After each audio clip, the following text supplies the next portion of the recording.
반갑습니다 구독자님들, 최민철 인사드립니다. 드디어 리플의 고래들이 다시금 활동을 하기 시작했습니다. 아무래도 SEC와의 소송이 마무리 수순을 밟고 있어서 이러한 좋은 반응이 보여지는 것 같은데요. 추가로 얼마 전에 리플에서 프라임 브로커리지 기업인 히든로드를 인수를 하면서 리플레저의 생태계를 제도권 금융시장과 본격적으로 연계를 할 기반을 마련하기도 했었죠. 또한 5월 22일 리플 상장 지수 펀드인 ETF의 승인 여부 역시도 최종적으로 결정이 될 것으로 보여지기 때문에 기관 투자자들의 접근성 역시도 확대될 것으로 기대가 되고 있는 그런 상황입니다. 리플의 겹포제가 터져나오고 있는 아주 좋은 현상인 거죠. 리플과 SEC 간의 법적 공방은 내달 16일 정도 부근에 종료가 될 것으로 예상이 되고 있습니다. 4월 10일에 이미 항소 절차 중단 및 합의 준비를 위한 공동 신청서를 법원에 제출했기 때문이죠. 보통 한 일주일 정도면 결과가 나오기 때문에 정말로 기대해봐도 좋을 것 같습니다. 2025년 리플에게는 황금 같은 한 해가 될 것이라는 많은 이야기들을 드렸었죠. 지난 13일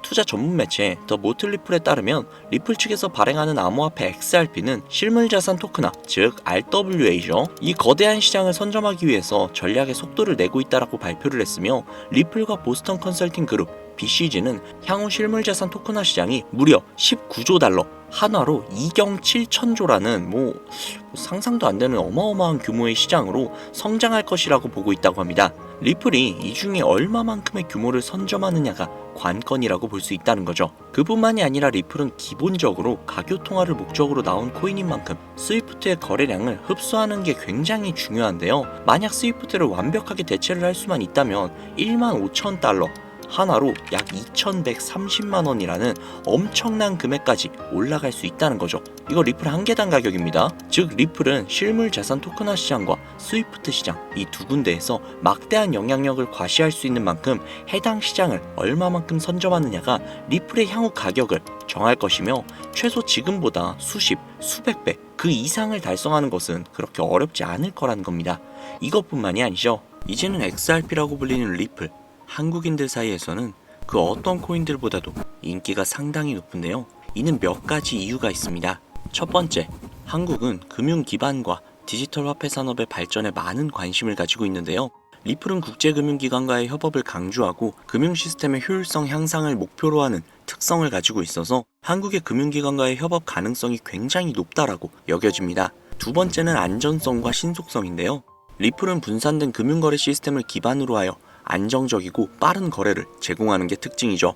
특히 리플은 초당 처리 거래량이 코인들 중 압도적인 속도를 자랑하기 때문에 국제금융거래에 최적화된 모습을 보여주고 있습니다. 즉 한국인들이 좋아하는 빨리빨리와 빠르면서 안정성까지 뛰어난 모습이 굉장히 매력적이게 보이는 것이죠. 세 번째, 국제 송금 시장에서의 활용성, 즉 가교통화로서의 가능성인데요. 두 번째 내용과 연결되는 내용이죠. 거기에 더해서 수수료마저 굉장히 저렴합니다. 한국은 국제 송금이 굉장히 활발하게 이루어지는 나라 중 하나이기 때문에 리플의 위에 나온 특성들은 굉장히 매력적인 특성이라고 볼 수 있습니다. 요약하자면 리플 코인을 보유하고 선호하는 이유, 그 중에서도 한국이 유독 더욱더 선호하고 있는 이유는 한국 금융기관과 금융기관들과의 협업 가능성, 안정성과 신속성, 그리고 저렴한 수수료로 인해 국제 송금 시장에서의 활용 가능성이 굉장히 높다는 점을 들 수 있다는 겁니다. 내용만 들어보면 리플 이거 그냥 목적이 있어서 만들어진 코인 같은데? 라는 생각이 분명히 드실 겁니다. 정확합니다. 리플은 2004년 리플페이란 이름으로 개발이 되었죠. 개발 시기부터 이미 리플의 목표는 단 한 가지였습니다. 전 세계 은행 간 실시간 자금 송금 서비스. 애초에 개발 당시부터 목적이 가교통화였어요. 금융거래의 목적이었다는 거죠. 그렇기 때문에 발행될 수 있는 코인의 양은 1000억 개로 한정이 되어 있으며 추가 채굴 역시도 불가능합니다. 여기에서 굉장히 큰 메리트가 혹시 느껴지시나요? 잘 모르시겠다고요? 쉽게 설명을 해드릴게요. 자, 구독자님들, 요즘 물가 상승 굉장히 좀 큰 체감 되지 않으세요? 제가 어릴 적에는 학교 앞에서 컵떡볶이를 300원, 500원 이렇게 팔았거든요. 그런데 지금은 컵떡볶이가 2,000원이 넘는데요. 엄청나죠? 이 물가 상승률이 1년에 평균 4% 정도 상승을 한다고 합니다. 이 물가 상승이 일어나는 것을 바로 인플레이션이라고 하죠. 인플레이션이 발생하는 원인은 여러 가지가 있지만 가장 대표적인 이유는 바로 통화량 증가에 있다는 겁니다. 즉 나라에서 돈을 찍어내면 찍어낼수록 국내에 돌고 도는 돈의 양이 많아지겠죠. 그런데 돈의 양이 점점 늘어나게 되면 그 화폐의 값어치가 떨어지게 되고, 화폐의 값어치가 떨어지게 되면 물가가 상승하는 인플레이션이 발생한다는 겁니다. 이 인플레이션이 고도화되면 초인플레이션이 발생이 되고, 이 초인플레이션으로 유명했던 나라가 바로 짐바브웨라는 나라죠. 짐바브웨 달러는 수레에 한가득 싣고 가야 달걀 단 한 개를 구매할 수 있었다고 합니다. 실제로 휴지보다 짐바브웨 달러가 더 저렴해서 휴지 대용으로 사용했다고도 하죠. 그 당시 짐바브웨 현지 인플레이션은 무려 5천억 %에 달할 정도로 어마어마한 초인플레이션 상황을 겪었습니다. 자, 이제 대충 감이 오시죠? 인플레이션의 주요 원인은 통화량 증가로 인한 물가 상승, 즉 리플은 애초에 국제 송금을 목적으로 만들어진 코인이다 보니 채굴을 할 수가 없습니다. 즉 통화량이 더 이상 늘어날 수가 없죠. 거기에 총 코인량은 1000억 개로 고정이 되어 있다 보니 추가 발행 역시도 불가능하다는 겁니다. 전 세계적으로 인기가 있는데 한정되어 있는 자산이다? 그 값어치는 가만히 있기만 해도 굉장히 큰 폭으로 상승을 할 거라는 겁니다. 마치 금처럼요. 여러분, 워렌 버핏 많이 들어보셨죠? 아마 주식 투자해보신 분들이라면 진짜 지긋지긋하게 들어보셨을 겁니다. 추정 자산이 약 860억 달러, 하나로 125조에 달하는 어마어마한 자산을 보유하고 있는 주식계의 살아있는 전설이죠. 이 자산도 표면에 드러나 있는 추정 자산일 뿐인데요. 이 워렌 버핏의 회사로 유명한 기업이 바로 버크셔 해서웨이라는 기업인데요. 버크셔 해서웨이는 세계적인 투자 지주회사로서 시총이 무려 1000조나 되는 어마어마한 규모의 회사입니다. 그리고 이 어마어마한 규모의 회사인 버크셔 해서웨이가 보유하고 있는 대표적인 회사가 바로 아메리칸 익스프레스죠. 아실 분들은 다 아실 겁니다. 미국에서 가장 큰 규모의 신용카드 회사이자 은행업을 중심으로 한 금융업의 대표주자입니다. 그리고 워렌 버핏이 최대 주주로서 무려 20%가 넘는 지분을 보유하고 있죠. 거기에 뱅가드 그룹과 블랙록이 각각 6.3%, 6.1%를 보유하고 있는 미국에서 알아주는 유망한 기업이라는 겁니다. 이런 아메리칸 익스프레스가 바로 리플의 핵심 파트너라는 겁니다. 이미 지난 8월 아메리칸 익스프레스는 송금을 위해 리플을 채택을 했다는 것 역시도 알고 계시죠? 즉 워렌 버핏과 리플은 공생 관계라는 겁니다. 과거 워렌 버핏은 이런 말을 했죠. 비트코인은 전부 사기다.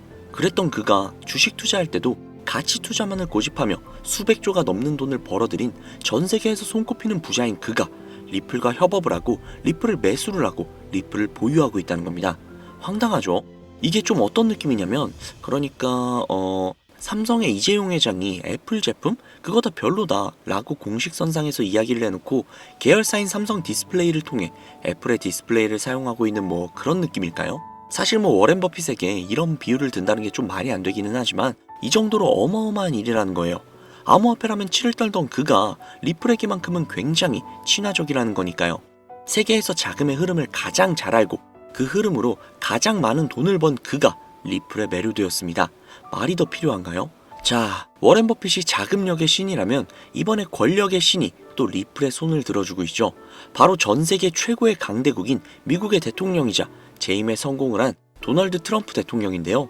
그는 이미 과거 비트코인 컨퍼런스에서 암호화폐 대통령이 되겠다 라며 자신있게 선언을 했고, 실제로 그가 당선이 된 이후 비트코인을 국가 전략 비축 자산으로 등록을 하며 친암호화폐 대통령으로서 그 발자취를 남기고 있습니다. 물론 관세 이슈로 인해서 암호화폐 시장이 휘청거리며 질타를 받고 있지만 관세 이슈는 장기적으로 비트코인에게는 무조건 호재라는 겁니다. 왜냐? 자국의 화폐 가치가 달러 대비 떨어졌을 때 비트코인은 자산을 지킬 수 있는 유력한 대안책이 되기 때문인데요. 그리고 트럼프가 우리가 생각하는 것 그 이상으로 비트코인을 더욱더 중요하게 생각하고 있다는 걸 명심해야 합니다. 실제로 트럼프 대통령이 한 말이 있죠. 비트코인 못 막는다. 우리가 하지 않으면 중국이 할 것이다. 비트코인 전부 러시아나 중국으로 간다. 즉 이제부터 비트코인 전략 물자를 비축하겠다는 건데, 결국 트럼프 대통령의 머릿속에는 미국의 부채 해결을 염두에 둔 것이라는 거죠. 그런데 비트코인으로 미국의 부채를 해결한다? 이거 솔직히 좀 말이 안 되는 것 같잖아요. 그러나 아직도 비트코인은 10배, 100배 그 이상도 갈 수 있는 여력이 있다면 충분히 말이 된다는 겁니다. 많은 분들이 오해하고 있는 내용 중에 하나가 바로 비트코인은 기존 자산과 전혀 상관없는 거 아니야? 기존 자산이 떨어지면 비트코인은 올라가야 하는 거 아니야? 라는 이야기들을 하시는데, 제가 관찰을 해본 바에 따르면 이란 같은 나라에서 미사일을 쏘거나 하면 제일 먼저 떨어지는 게 바로 비트코인이거든요. 왜 그럴까라는 생각을 해보면 가상화폐 시장은 24시간 돌아가죠. 24시간 돌아가다 보니 투자자들이 자기네 주식시장이 열리기 전에 가상화폐를 먼저 파는 경향이 있죠. 그렇게 코로나 때도 가장 먼저 가장 많이 떨어졌습니다. 그리고 관세와도 전혀 무관하지 않죠. 왜냐하면 미국에서 비트코인 전 세계 채굴량의 40%를 차지하고 있는데 채굴 기기를 거의 다 중국제를 사용하고 있거든요. 즉 관세 때문에 채굴 기기 값이 올라간다는 이야기도 있었고 딥시크 사건으로 인해 채굴기에 관련한 칩들을 미국에서 수출 규제를 하고 있단 말이죠. 즉 이런 이슈들이 겹치면서 미국에서의 코인 채굴에 차질이 생긴다는 우려가 있었죠. 즉 이제 관세 전쟁 우려로 인해 당시 코인 시장이 전체적으로 10%가량을 하락을 했죠. 이런 것들을 보면 비트코인과 관세는 전혀 무관하지 않다는 겁니다. 그러나 앞서도 말씀드렸죠. 트럼프는 비트코인 그리고 암호화폐를 굉장히 중요시 여기고 있으며 중국에게 따라잡히지 않으려면 이 암호화폐를 확실히 정립하고 보유해야 한다는 걸 그 누구보다도 잘 알고 있습니다. 가상자산 회의에서 이야기를 꺼내도 늦지 않은 비트코인 이외의 각종 코인들의 전략적 비축자산 관련된 이야기를 꺼낸 것은 다분히 의도적이었다는 거죠. 그리고 그 비축자산 관련된 이야기에는 우리의 리플이 포함이 되어 있다는 게 굉장히 중요한 것이죠. 전 세계의 자금 흐름을 누구보다도 잘 알고 있고 그 흐름을 이용해서 수백, 수천조를 벌어들인 워렌 버핏. 전 세계에서 가장 막강한 권력을 가지고 있으며 당선 전부터 천재 사업가로 불리며 재임에 성공한 도널드 트럼프 대통령. 전 세계에서 가장 힘이 강력한 두 인물이 우리에게 힌트를 주고 있습니다. 이 사실을 명심하셔야 합니다. 그런데 제가 구독자님들께 정보를 제공을 해드리려고 해당 영상을 제작을 하다가 좀 굉장히 놀라운 정보를 우연치 않게 발견을 해서 함께 좀 알려드릴까 하는데요. 해당 자료는 CBDC를 기반으로 삼을 가교통화 코인의 적합성 및 미 연방 지구별 논의사항을 보여주는 그런 자료입니다. 여기에 보시면 보스턴, 뉴욕, 필라델피아, 애틀랜타, 시카고 등등등 수많은 미국 지역들의 통합 예측 자료가 나오고 있죠. 그리고 아래로 쭉 내리다 보면 크로스 레인가드, 즉 가교통화로서의 적합성을 보여주고 있는 표가 있습니다. 대부분의 코인들은 부적합이라고 나와 있는데 하지만 여기 리플과 시바이누가 보류라고 표기가 되어 있는 걸 확인할 수 있었습니다.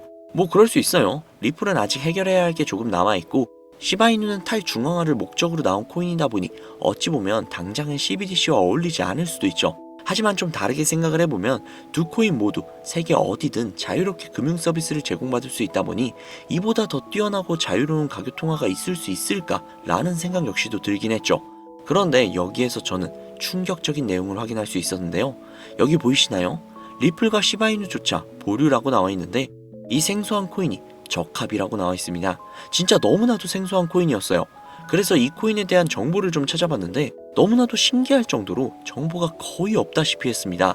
그런데 바이낸스에 이 코인이 상장이 되어 있더라고요. 그래서 저는 좀 의구심이 들었습니다.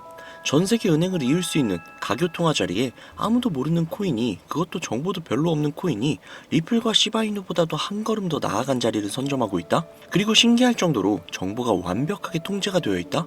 아무리 봐도 너무 이상해서 곰곰이 생각을 해보다가 트럼프의 관세 정책을 통해 모든 이목을 집중시켜두고 해당 코인을 가교통화로서 1차적인 발판을 세우려는 게 아닐까? 라는 생각이 들더라고요. 그래서 바로 국내 거래소 중 가장 거대한 거래소인 업비트를 확인을 해봤는데 놀랍게도 올해 초 이미 상장이 되어 있었습니다. 그뿐만이 아니죠. 일본의 비트플라이어, 중국의 후오비, 미국의 코인베이스, 유럽의 비트스탬프, 인도의 와지렉스, 두바이의 바이비트 등등 전 세계에서 내놓으라 할 가상화폐 거래소에 모두 2025년 상장 예정인 코인으로 올라와 있었습니다. 이제야 이해가 되기 시작을 했죠. 이 코인을 통해 미국이 다시 한번 전 세계의 경제 패권을 쥐기 위한 시발점으로 삼으려는 계획인 것 같습니다. 제가 그래서 이 코인을 구독자님들께 공유해드리려고 영상을 촬영을 해서 올렸는데 이게 유튜브 측에서 자체적으로 그냥 막아버리더라고요. 아무래도 국제정세와 관련이 있는 코인이다 보니 유튜브 측에서 자체 필터링이 되는 것 같아요. 벌써 2번이나 경고를 먹었어요. 한 번만 더 경고를 먹으면 더 이상 구독자님들께 좋은 영상을 제공을 해드릴 수가 없어서 어쩔 수 없이 상단부에 있는 제 개인 번호 010-7648-7650 010-7648-7650 이 번호로 리플이라고 적어서 문자 보내주시는 분들에게 해당 코인 정보를 제공을 해드리려고 합니다. 구독자님이신 걸 확인하는 즉시 해당 코인에 대한 정보 바로 제공해드리도록 하겠습니다. 아무래도 구독자님이신지 확인하는 작업에서 시간이 어느 정도 소요가 될 수 있기 때문에 조금이라도 빠르게 정보를 받아보실 분들은요, PC 버전은 아래 더보기란 클릭하신 후 쭉 내리시면 나오는 제 채널 주소가 있거든요. 코인으로 인생 역전, 그리고 최신의 코인 가게 이 두 곳에 들어오셔서 구독하시고 영상 알림 설정 및 좋아요 그리고 댓글 남겨주시면 보다 더 빠르게 정보를 받아가실 수 있으며 보다 많은 영상으로 다양하고 알찬 정보들을 확실하게 받아보실 수 있으니 꼭 채널 구독하시고 알림 설정 부탁드릴게요. 모바일 버전은 시간 옆에 더보기란 누르셔서 아래로 쭉 내리시면 앞서 말씀드린 두 개의 채널 링크가 나오니까요. 해당 링크로 들어오셔서 채널 구독해 주시고 영상 알림 설정 및 좋아요 그리고 댓글까지 꼭 남겨주세요. 다른 분들보다 더욱더 빠르게 정보를 받아가실 수 있을 겁니다. 요즘 저를 사칭을 해서 정보를 팔아먹으려고 하는 악질업자들이 너무나도 많이 늘어나고 있습니다. 제보가 진짜 빗발치고 있어요. 다시 한번 말씀드리지만 저는 절대로 금전을 요구한다거나 멤버십 가입 유도를 한다거나 개인정보 등을 요구하지 않습니다. 그런 사칭범들이 워낙 많아서 문자를 보내주시는 분들 한 분 한 분 제 구독자님이신지 확인 후 공유해드리다 보니 약간의 시간이 소요가 된다는 점 다시 한번 양해 부탁드립니다. 저는 진짜 많은 거 안 바래요. 오로지 제 채널을 키우기 위해서 제 영상을 보시고 제 채널 구독, 좋아요, 알림 설정 그리고 댓글 정도만 남겨주시면 저는 그걸로 만족합니다. 그리고 제 영상을 통해서 구독자님들이 조금이라도 더 나은 삶을 사실 수만 있다면 저는 그걸로 정말 만족합니다. 그러니 이건 외에 요청하는 게 있다면 제가 아니라 사칭이니까 진짜 조심하셔야 돼요. 앞으로 더 좋은 영상, 더욱더 도움이 되는 정보로 다시 찾아뵙도록 하겠습니다. 오늘 하루도 고생 많으셨습니다. 감사합니다.